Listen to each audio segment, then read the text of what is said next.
अस्सलाम वालेकुम। कल पीड़ी खान अस्पताल में खाने की तकसीम के दौरान जो है एक अम्मा जी आई हैं, वो सुहेल ताजिक भाई को मिली हैं। उन्हें किसी हवाले से हमदम वेलफेयर सोसाइटी के कामों के बारे में पता चला था कि लोगों की जो है मदद उसमें पेश आते हैं। तो वो आई हैं, उन्होंने आके बताया कि उनका एक ही बेटा है जो किसी इंसिडेंट की वजह से जो है बीमार था और उसका जो है इलाज वगैरह के लिए वो काफ़ी जो है ना तकदो में थे, लेकिन पैसे ना होने की वजह से वो उसका इलाज जो है उसको जारी नहीं रख पा रहे थे। कल उन्होंने बताया कि वो अपने बेटे के चेकअप के लिए यहाँ से किसी बड़े शहर लेके गई हैं। वहाँ पे उन्होंने जो डॉक्टर ने अद्वियात बताई हैं, कल उन्होंने चेकअप तो करवा लिया, लेकिन पैसे ना होने की वजह से वो अद्वियात जो है वो नहीं खरीद सकती थी।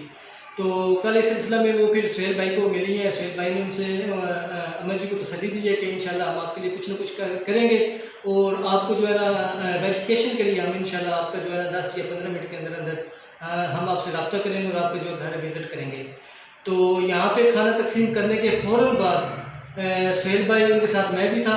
तो यहाँ से हम गए, हम उनके जाकर जो उनका घर है वो देखे, उनकी वेरिफिकेशन की है और बाकी वो हकदार थे। तो उन्होंने उस वक्त सुहेल भाई ने उनको कहा कि जो आपकी अद्वियात का ज़िम्मा वो हम अपने ऊपर लेते हैं और उनसे वो जो है अद्वियात की पर्ची थी वो उन्होंने ले ली जो डॉक्टर का नुस्खा था। और इस बात को भी 24 घंटे नहीं गुजरे, आप ये देख सकते हैं कि ये अद्वियात मेरे सामने है।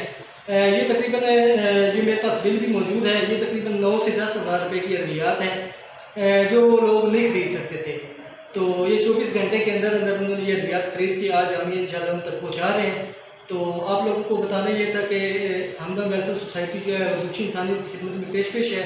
तो लिहाजा मेरी आप तमाम दोस्त आप से जो ये मेरा मैसेज देख रहे हैं, मेरी वीडियो ये देख रहे हैं, उनसे मेरी गुजारिश है कि आप जितना हो सकता है हमदम वेलफेयर सोसाइटी का साथ दें, इनकी माली मदद करें ताकि जो दुखी इंसानियत की खिदमत है उसका सिलसिला जारी रहे। शुक्रिया।